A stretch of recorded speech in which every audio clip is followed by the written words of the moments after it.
everyone.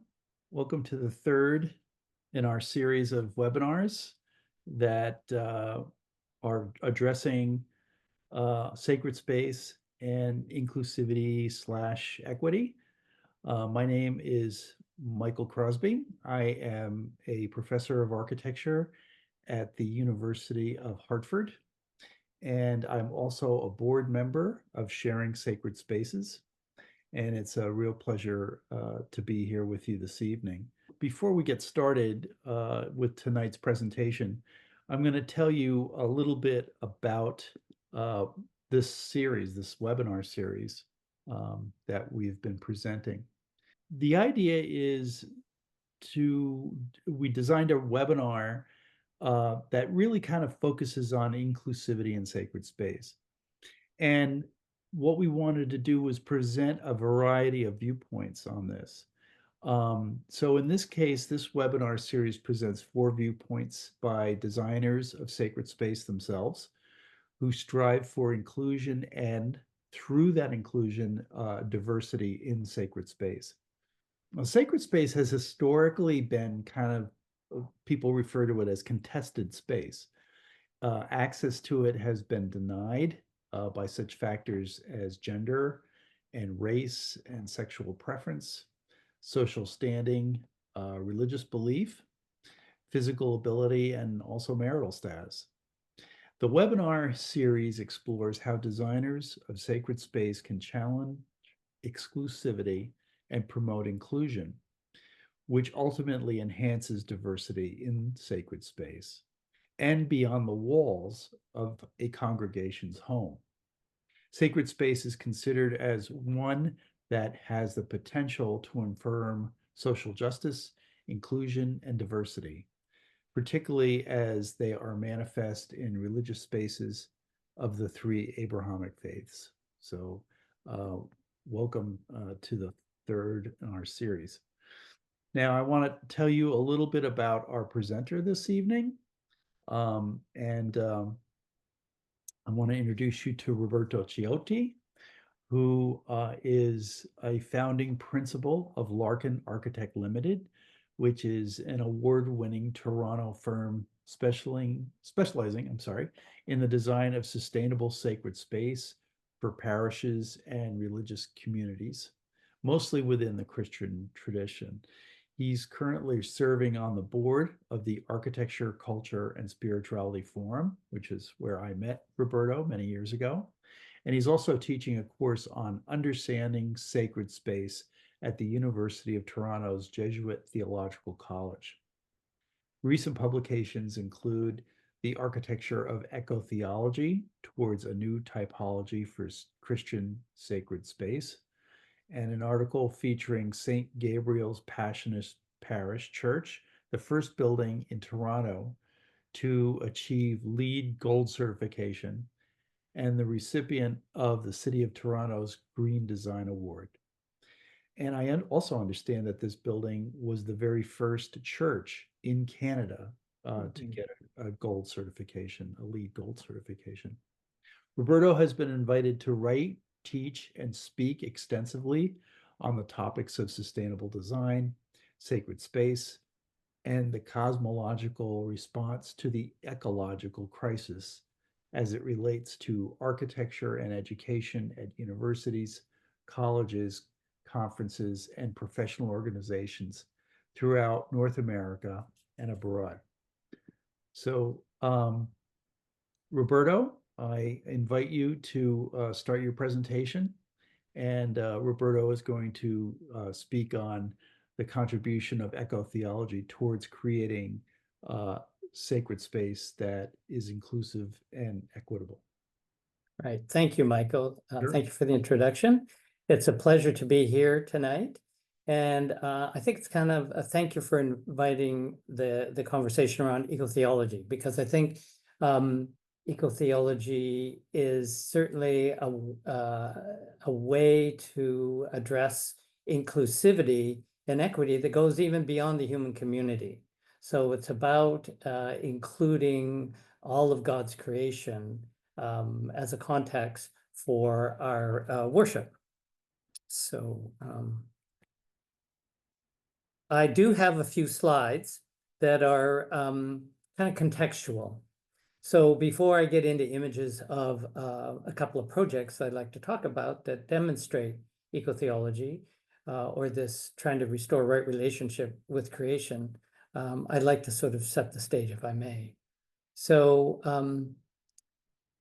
the current context, the pervasive Western worldview, emerges from a biblical cosmology that established human exceptionalism as an a priori value.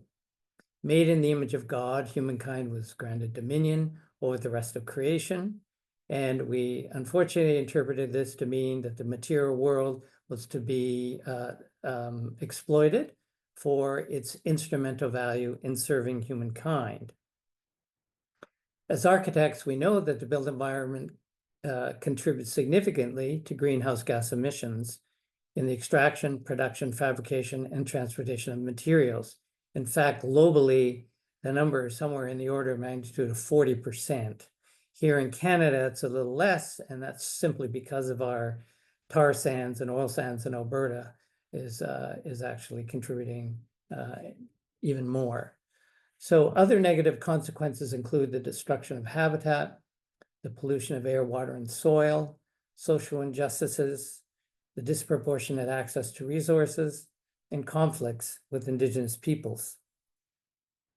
My critique, then, is that much of the sustainability discourse remains focused on making small incremental changes to what are essentially existing dysfunctional modes of production and consumption that ultimately enable us to indefinitely defer what I believe is a transformational change required to bring about a viable future for humans and the more than human community that we share this home planet with. So beyond sustainability, eco-theology provides a fundamentally different worldview or cosmology from which to reimagine, inspire, and inform how we make design decisions, how we educate our clients and future architects, and how we transform the human habitats that we create at the individual building, community, and regional scales. And of course, this applies to our places of worship as well. So two profound influences for me have been Father Thomas Berry, a Passionist monk who devoted a considerable part of his life to reimagining a functional cosmology that would help us achieve a more mutually enhancing relationship with the earth, a more equitable relationship. And then, of course, Pope Francis, in his famous encyclical Laudato Si on care for our common home, was a profound influence as well. And in fact, one of the churches that we designed was in direct response to give tangible, meaningful expression to Laudato Si. So Thomas Berry believed that we need to redefine a cosmology, not based upon an anthropocentric view of the human as primary, but rather based upon an ecocentric understanding of the earth as primary and the human and our needs as derivative. It is actually hubris to believe that we can have a healthy human community on an unhealthy planet, and yet we continue to act and operate as though we fail to understand this indisputable reality. What we need is a new story that will inform and inspire a less dysfunctional way of relating to self, others, and the natural world. The narrative that underpins eco-theology, as articulated by Tom Berry, is based upon three empirically observed, scientifically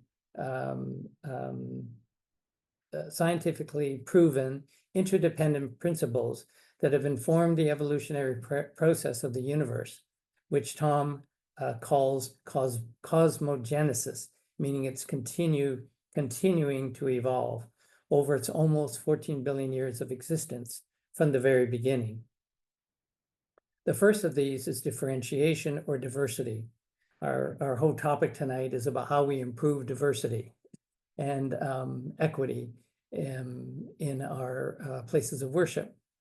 And Tom would describe differentiation as a primordial expression of the universe from its beginnings in hydrogen and helium at the bursting forth of energy and the Big Bang to the incredible biodiversity that we find on the Earth today, the universe has been coded from the very beginning to become increasingly more complex and differentiated. So the fact that we're struggling with the ideas of diversity and trying to shut that down is actually counterintuitive to the way the universe has actually evolved over time. As an architect, the implication of differentiation is that as an architect, my creativity is directly born of and related to the creativity of the universe and continues to be sustained by the diversity that declares itself around me within the natural world. With every species that goes extinct, every part of the natural world that becomes degraded, and with every voice that gets silenced to extinction, my own subjectivity, interiority, and creativity as an architect is likewise diminished. Subjectivity is the second principle. Together, every reality that makes up a part of the universe is not just a collection of objects, but rather is a community of subjects. Each subject has an inner dimension, an interior reality that not only reflects the diversity that surrounds us, but also reflects the original bursting forth of energy at the beginning of time. As an architect, this means that I need to view the earth as a sacred reality. The materials and fossil fuels we extract from the natural world have intrinsic value and not just instrumental value to be exploited for the benefit of humankind. The same could be said for the value of all the life forms that depend upon the health of the ecosystems within which these resources are extracted. Communion is or interrelatedness is the third principle, and it acknowledges that everything in the universe is interdependent with everything else and interrelated with everything else in an unbroken bond of genetic interrelatedness. According to Berry, the original bursting forth of energy at the beginning of time contained all the conditions necessary for the evolution of the universe, up to and including human culture and religion. As architects, this means that the decisions we make from the moment we arise in the morning to the moment that we fall asleep at night have profound implications on the world around us at the local, regional, and global scales. So then good design would increase and not diminish diversity, would acknowledge and respect the subjectivity of everything on the planet, and would sustain in the integrity of communities and ecosystems. The content of the papal encyclical Laudato Si on care for our common home entreats us to view economics, social justice, and ecology as a single indivisible conversation in order to arrive at and embrace what Pope Francis defines as an integral ecology that will serve all life on the planet. So what would our design choices be if we considered the well-being of the ecosystems from where our materials were sourced, or the embodied carbon of the building materials we specify? What would it mean if we knew whether or not the employees associated with those choices earn a fair wage and have a safe and healthy environment to work in? What if the materials chosen were robust enough to last for generations to come? So the first project I want to talk about is St. Gabriel's Passionist Parish in Toronto. It was a brand new church. There was an existing church on the site, but the Passionists who served that parish wanted to leave the congregation a legacy that would embody the eco-theology of Thomas Berry, one of their own Passionist religious. And it sought to honor the long tradition of the faith community that had worshipped on the property since the 1950s. So here's a map of Toronto back in 1950 in the suburbs. And as you can see, the red dot represents basically farmland. So in fact, back in the day, because Catholics were almost persona non grata in Toronto, which was really run by the Anglican Church and Protestants, they actually had to have a third party purchase the land on their behalf because they knew that the farmer would have never sold to a bunch of Catholics. So, and this is what they built. They built a new church and a seminary and a monastery. That's that wing to the right of the main church building. And unfortunately, it was designed by a Floridian architect who did not understand climate in Canada. And in fact, all the windows in the seminary are jalousie style windows. For those of you in tropical states in the US will know what a jalousie window is. It's a series of glass blades, basically. They're on a crank that can open and close. They're very good at keeping out rain, but not very good at keeping out the cold or the snow. So this is what we were starting with. And so in order to embody the eco-theology of Father Thomas Berry, we had to reconsider every design decision from first principles through that lens. And it would have to form a pedagogy in and of itself, representing a cohesive Gestalt whole that inspired reflection and invited transformation. So the image in the top left-hand corner is a more current view of that part of Toronto. That long diagonal line to the bottom is the ubiquitous Highway 401, which is now a 16-lane highway that was originally built as the bypass for Toronto and is now basically in the center of Toronto because of its expansion over the years. So the site was originally 7.5 acres. The church sat in the middle of that 7.5 acres, actually closer to Shepherd Avenue, which is that thin line to the south of the property. And the Passionists decided to divest of 5.5 of those acres to a developer so that they could fund the new church. So the parish did not have to come up with the money for the new church. This was going to be a gift to the parish for their commitment at worshiping and supporting the Passionists in Canada all those years. So the bottom left-hand images, the one on the very left is the 2 acre, both are the 2 acre site. And on the left is what we call as of right. So in other words, the local zoning would allow us to build a church with that footprint. The dark gray, the light gray could be parking, and then you'd have this tiny little strip of green around the perimeter of the site. And what was actually built was the image on the right to that, which is a slightly smaller footprint of the church, very little parking on surface, and over 50% of the site devoted to the natural world. And the image, the larger image on the right is the church located within the redevelopment of condos. So in terms of the site plan, I'm now rotated at 90 degrees. What you're looking at is 2/3 of the required parking was placed underground beneath the church. And that enabled us to reduce what would normally be a 5 or 6 acre site for suburban Catholic church. Because of people commuting, we were able to reduce that footprint down to the 2 acres. And already so reducing our ecological footprint by 2/3. And then you can see the outline of the church above the parking in that sort of gray shade. So a significant portion of the site ended up being a green roof above that parking.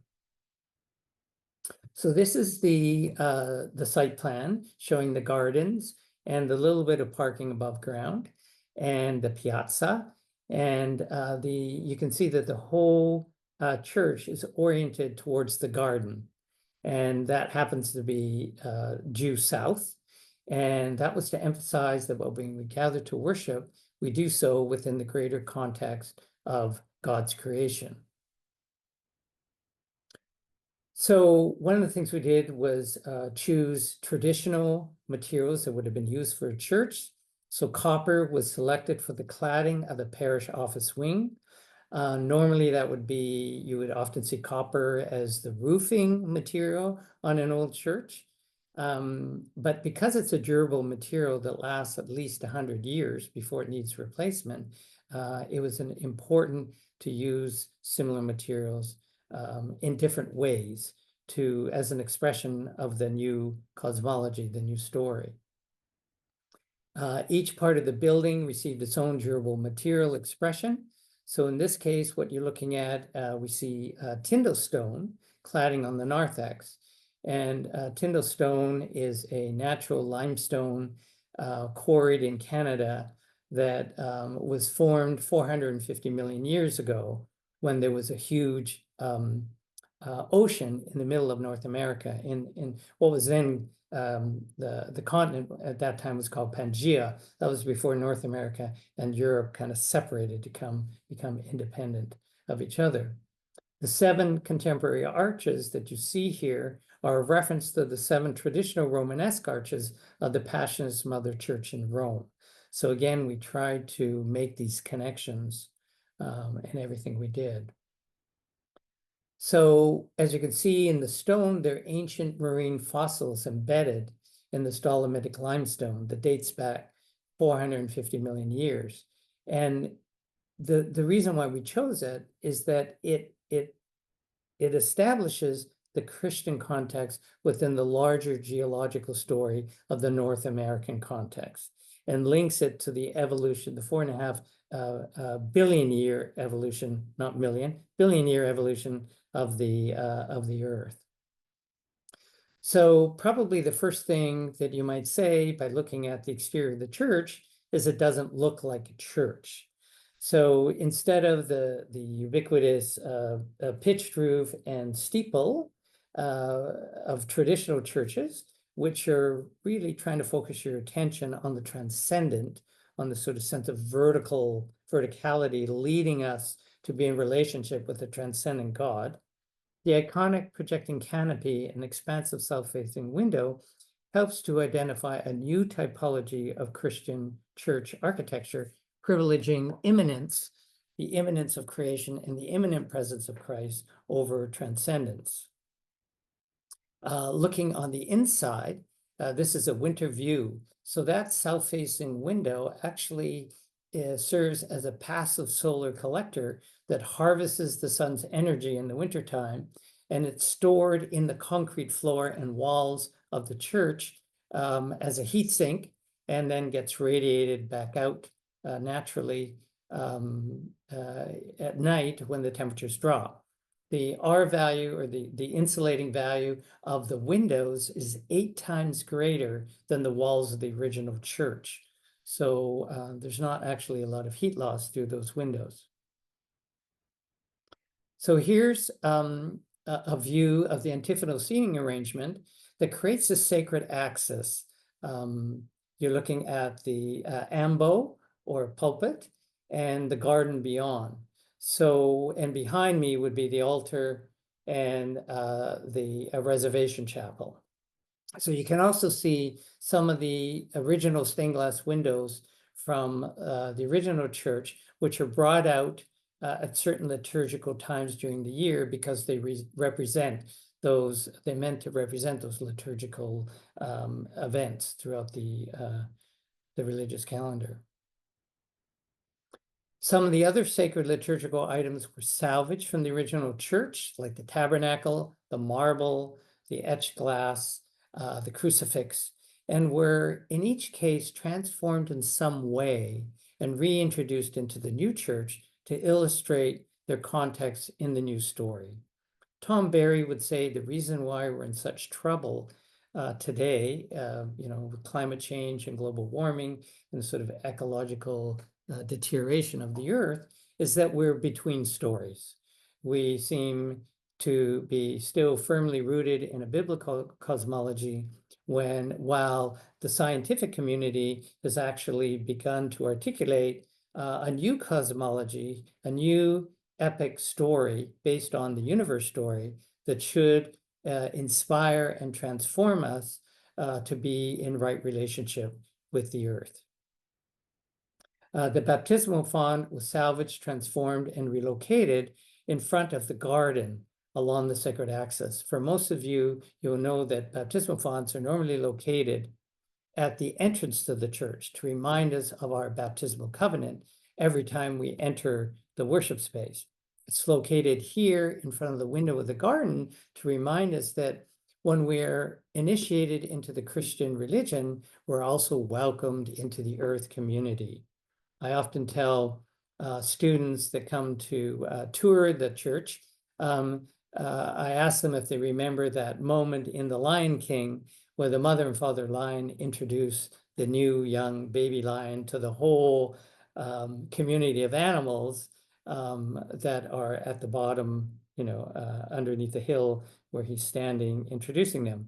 And Tom also often tells a story about the Omaha First Nation, that has a similar story where when a new child is born, they introduce the child, they gather the community on a hill, and they introduce the child to the sun and the moon and the stars and the mountains and the streams and the animals that fly and the animals that are on the ground and those underneath the ground and in the seas, and entreat all of these to support the child in its life journey. So the baptismal ritual is really meant to establish the context and the relationship between the child and the rest of the earth community and the cosmos from the very beginning, and their interrelatedness and interdependence. This is an image, a drawing that was produced by the artist David Pearl, who was invited to create stained glass or colored glass that would be integrated into the three skylights on the three walls that surround the south-facing wall. And the idea was that we invite the sun to come in and actually dematerialize the concrete walls with light. So light becomes a major sacred material that decorates the church. So even though the concrete looks bare, and it's bare because we didn't want to add any other materials to add to the carbon footprint of the building, because it's also the structure for the parking lot and the roof, but we use light to dematerialize the walls, much like the stained glass did in Gothic cathedrals. So here's another image of the termination of the cross axes as you enter the church. And notice that the priest, the presider's chair, is at the same level as all the parishioners, to remind us that by virtue of our baptism, we were all part of the royal priesthood. So again, it's very inclusionary and equitable. The priest, yes, represents a particular image or symbol of Christ, but the entire congregation gathered, community gathered around the Eucharistic table also represents Christ's presence. So here's an image of the walls during the beginning of the Eucharistic celebration. As you can see, the color has come all the way down the walls. So interestingly, the color moves down the walls as the earth is rotating on its axis, because the relationship of the earth to the sun is, the sun appears to be moving across the sky. And so it actually moves down the wall at the rate at which the earth is spinning. So in a way, we're getting in touch with cosmic time. So towards the end of the Eucharistic celebration, that light has disappeared from the wall because it's beginning to move across the floor, and then it appears on the other side of the church, and then begins to fade and move up the wall as the earth continues to rotate. And as people are leaving, they see the east wall of the church completely dematerialized. So you can see that the roof trusses are exposed underneath the skylights, and they create those shadows, which to me look like the lead cames on traditional stained glass.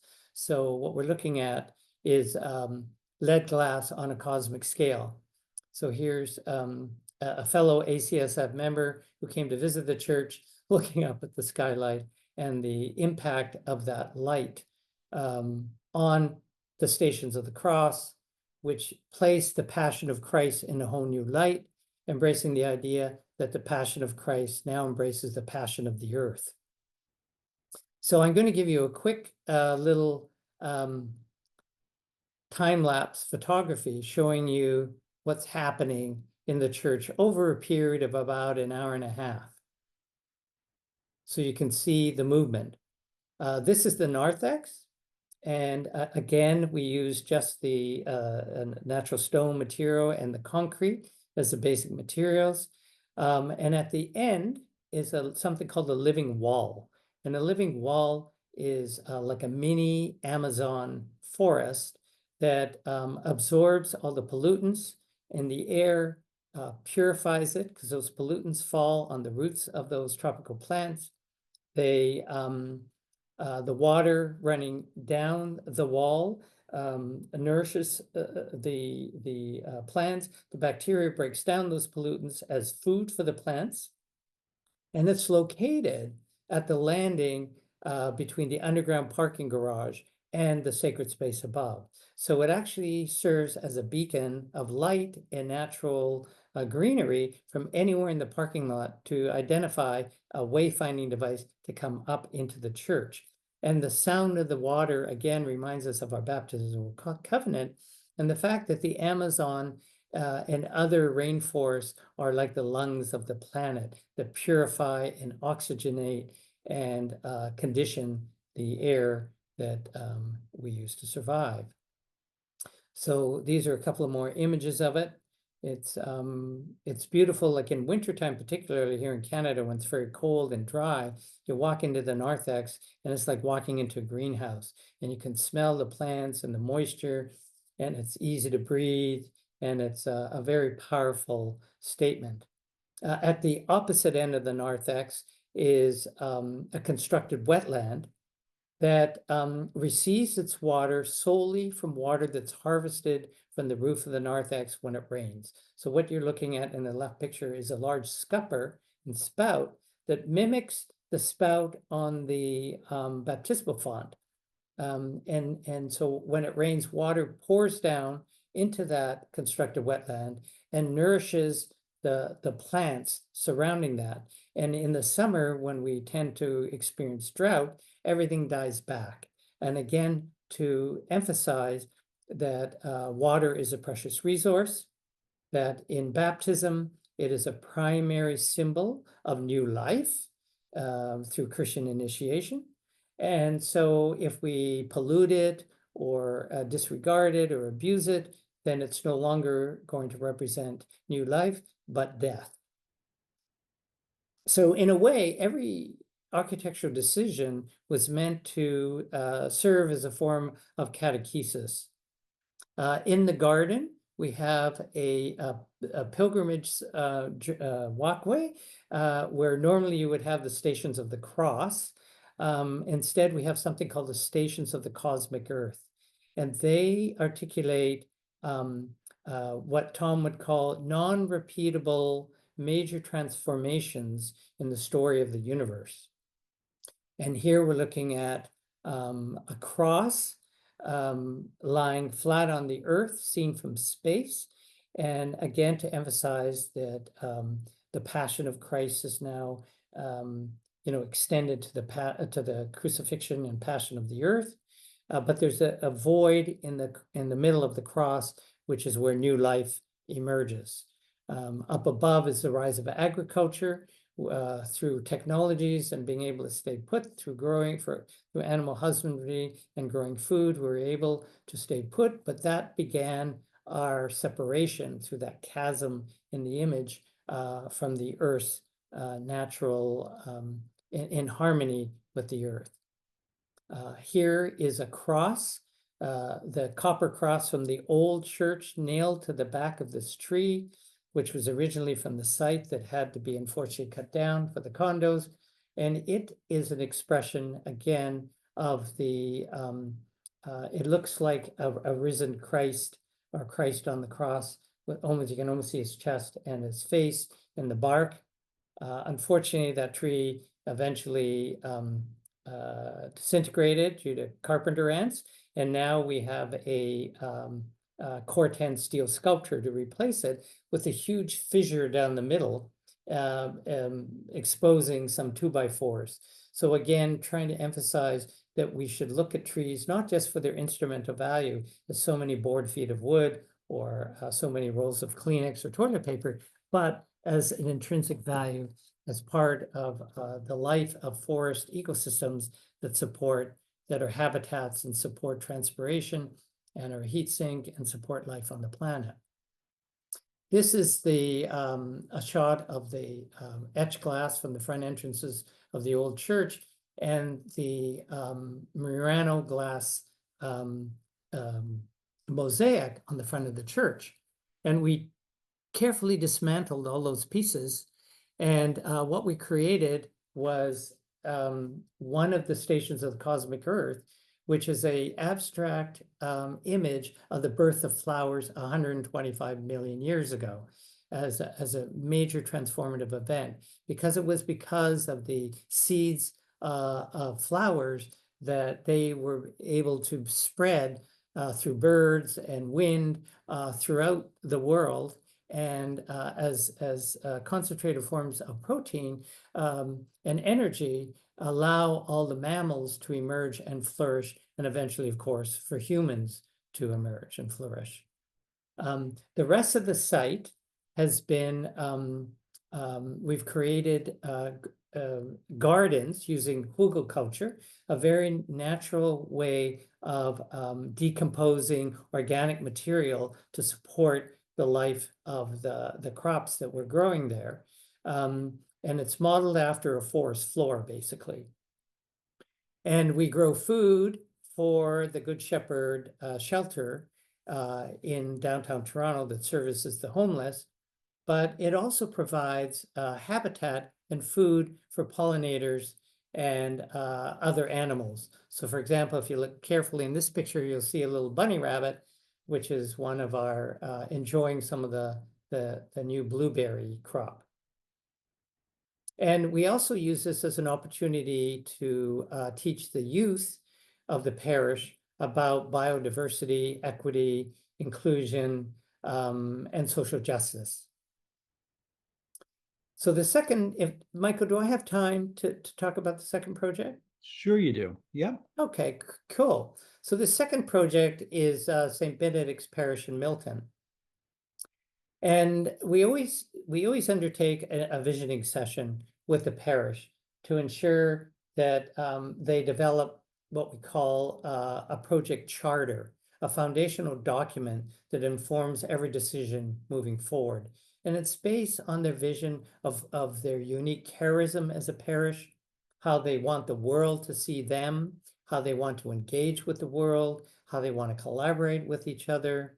And so that visioning workshop, what emerged out of that was a desire for the new church, for obvious reasons, to be rooted in the spirituality of St. Benedict, who founded the monastic tradition in Christianity, and reflect their belief in being a people of hope, a people of resurrection, of Easter, to be welcoming and invitational to all, and to be the first net zero energy, zero carbon emission church in Canada as a conscious response to the papal encyclical Laudato Si, which had just been promulgated the summer before we were awarded the contract. So here's an image of the original St. Benedict's Monastery, Monte Cassino in Italy. And as you can see, it's because of when it was built in the Dark Ages, it really represents a fortress, right? Because at that point, Christianity had to literally protect itself from all sorts of invasions. So hardly welcoming, right? However, the church in Milton is located very close to the most iconic geological and geographical feature in Ontario, called the Niagara Escarpment. In fact, Niagara Falls, which I'm sure you're all familiar with, is part of the Niagara Escarpment. And so we chose to select the stone for the new church from this Niagara escarpment. And it is designed as the first church in Canada to be net zero energy with zero carbon emissions. In other words, all the energy that is used to heat and light and serve the plug loads of the and sound systems and whatever that we consume off the grid is being put back to the grid. In this case, using photovoltaic panels on carports in the parking lot. And but what it meant is that we had to design a very, very, very highly insulated, tight building envelope. And we also use geothermal heating and cooling, meaning we drilled wells into the earth and used the constant temperature of the earth at 52 degrees Fahrenheit and the differential between the air temperature and that 52 degrees to either cool or heat the building, to draw that energy to heat or cool the building. So it means we're not burning fossil fuels.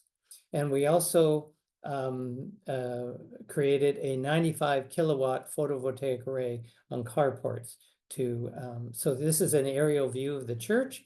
So you can see, I don't know if you can see my cursor, but these are the photovoltaic panels. And we didn't want to put it on the roof of the church because we didn't want to interfere with the iconic roof line of the church. And you can see this is actually closer to a 4.5 acre site, which is quite different from St. Gabriel's. And that's because it needs all this parking as a suburban church. And at St. Gabriel's, we put most of it underground. In this case, we didn't have the luxury of doing that. So this is a view with the escarpment in the distance on the horizon. And we created this longitudinal axis that draws people from all the parking areas. And as you walk towards the courtyard, the outdoor gathering space, you are presented at each one of those horizontal elements with one of the rules of Saint Benedict as a way of preparing you to receive the sacred liturgies and sacraments when you enter the church, to help you leave behind the everyday world and prepare yourself for the sacred mysteries. So as you approach with the greenery, the doors, the central doors, or the ceremonial doors are meant to represent the gateway. Christ is the gateway to salvation. Above the door is an inscription over the lintel that says, all are welcome as in Christ. So again, even though we built the building of stone, we also created this ribbon of glass all the way around underneath the roof to give this sort of sense of verticality and movement towards the transcendent. And also to open up that space on the left is the parish hall. And we wanted people driving by, this is a very major collector road, to know that there was a lot of life there and to be invitational. So that's Father Petrie welcoming people as they enter the church. In addition to the natural stone, we use a lot of wood from Canada because wood has a very low carbon intensity. It also sequesters carbon, so it was a way to reduce our ecological footprint. And again, the narthex indoor gathering space has a lot of glass, opens up towards the worship space. Inside, again, it's a much more traditionally designed church, you know, with a pointed roof, and we actually have a tower as well, the Axis Mundi. But again, it is someone described it as being in a group of 7 painting, and the group of 7 were famous Canadian Impressionists who painted Algonquin Park and the natural landscape, wild landscape in Canada.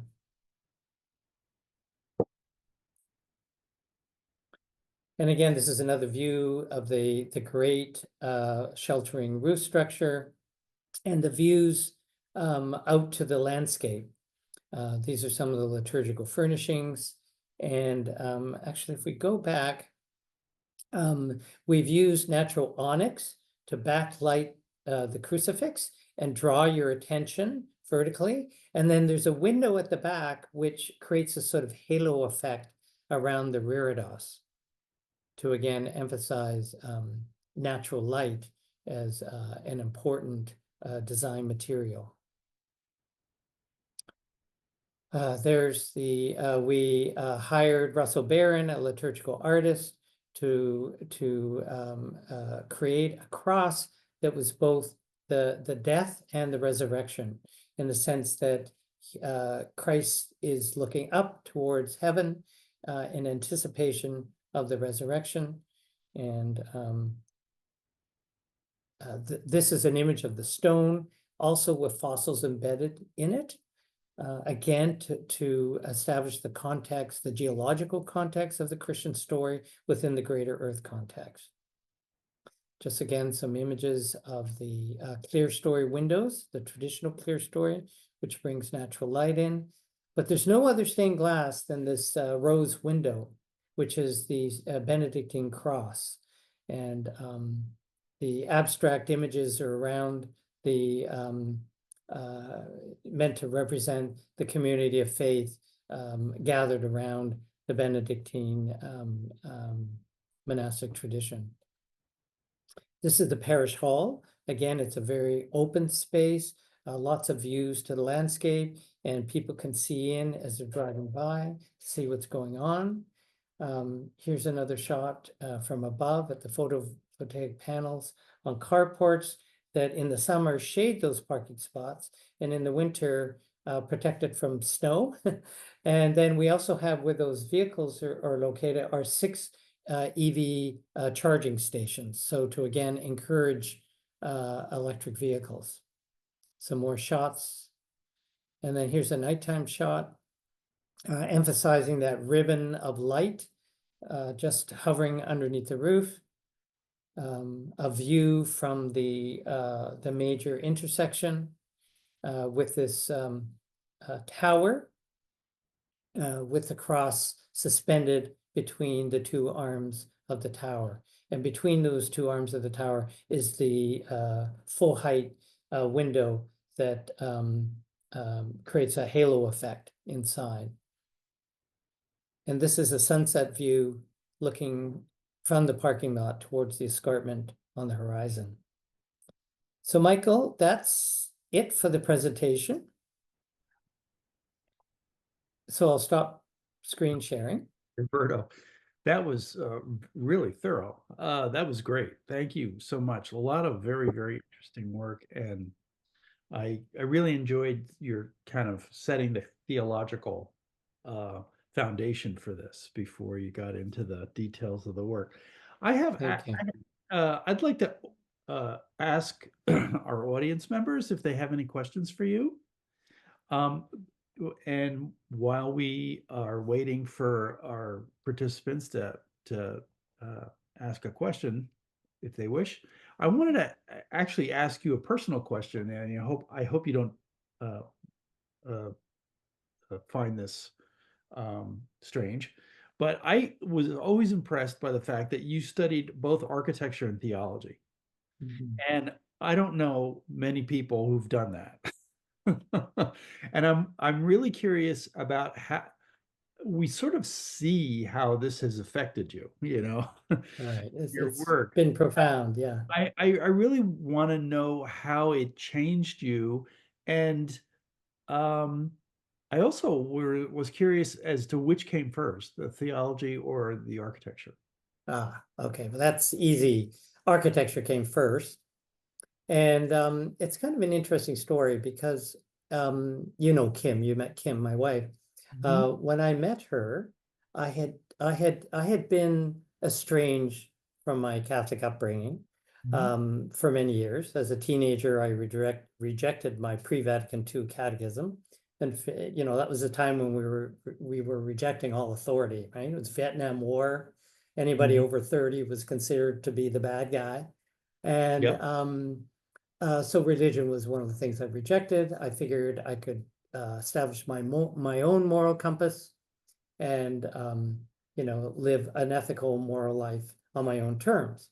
Mhm. And about 15 years later, just about the same time, just before I met Kim, I decided that that really wasn't working for me because I was kind of making it up as I went to suit whatever was going on in my life. And I actually decided to return to some kind of a spiritual discipline. And having Mhm. been raised a Catholic, it just made sense to come back, to Yeah. start there anyway. And in the meantime, Vatican II had happened. So things were different. And it was about the time I met Kim, and Kim had a very interesting religious background. Roman Catholic grandmother meeting Irish Catholic grandmother, falling in love with the Salvation Army commandant, getting married, the next generation becoming United Church because Salvation Army was a little too strict for them, and then Kim rejecting that, and almost becoming like a Zen Buddhist, but missing the sense of community, and was attracted to the tradition and iconography within the Catholic Church. So we Mhm. started to attend St. Michael's Cathedral here in Toronto. And eventually, I sponsored her in the RAIC program, and she converted to Catholicism on the Easter Vigil.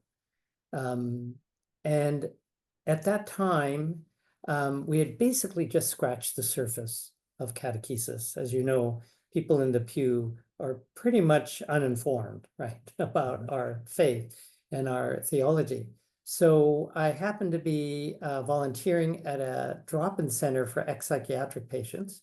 Mm. And I met this man who had just got his diploma of theology at University of St. Michael's at U of T, and encouraged me to go and study as a Mhm. what they used to call a special student, meaning I wasn't on a ordination track, but for interest's sake.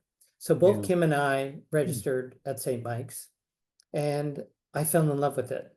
It was, I had no idea that I was going to go to study theology to learn how to become a bad Catholic. Meaning I no longer took for granted what was told to me in the pew. And because I discovered all these theologians who were brilliant and thinkers and really exploring everything from liberation theology, eco-theology, hermeneutics, scriptural hermeneutics. Um, and so I really, really began to embrace what theology could bring to my practice as an architect, Mhm. particularly the eco-theology with Tom Mhm. Berry, being introduced to environmental ethics. And at the time, as I was studying, I had also come to work for Bill Larkin, the founder of the original founder of the firm, Yeah. or namesake of the firm. And he was working for a number of religious communities. So we were working for the Jesuits, for the Loretto sisters. And so everything kind of fell into place for me. And because I basically spoke the language, it helped us to continue to get more work with faith communities. Mhm. And a lot of priests, not all, but a lot of priests enjoyed the discourse that we could have around theological principles and liturgical principles. There Very were, good. of course, some priests who were more conservative, who didn't want Mm. to be challenged, and who didn't want to have anything to do with anybody who studied theology. So we tended not to get those projects. But fortunately for us, there were many, many um, priests and building committees that wanted to collaborate in Yeah. creating something that was unique for them. And St. Gabe's and St. Benedict's are two examples. Great. We have a question from one of our guests, Ingrid. She wants to know if community gardens for parishioners and pollinator gardens are possible as additions to the green spaces you've created around these buildings, these churches. Yeah, well, certainly at St. Gabriel's, we have exactly that. We have a pollinator garden that also grows food for the Good Shepherd shelter, the homeless shelter, one of the homeless shelters in Toronto. Oh. Um, and that was that hugelkultur slides that I was showing. And Mhm. again, we don't use any fertilizers, we don't use any pesticides. We grow companion plants so to protect the ones that are maybe subject to pests.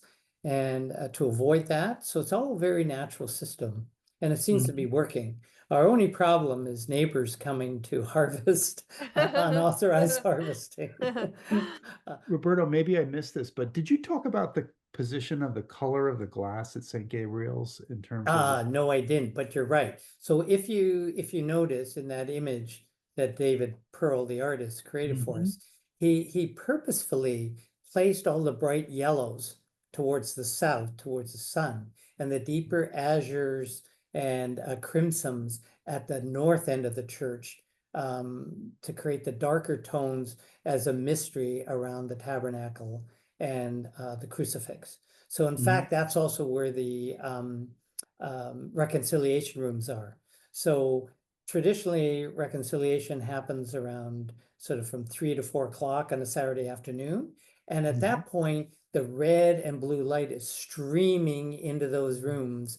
And it's really kind of dramatic and helps you bare your soul, if you will.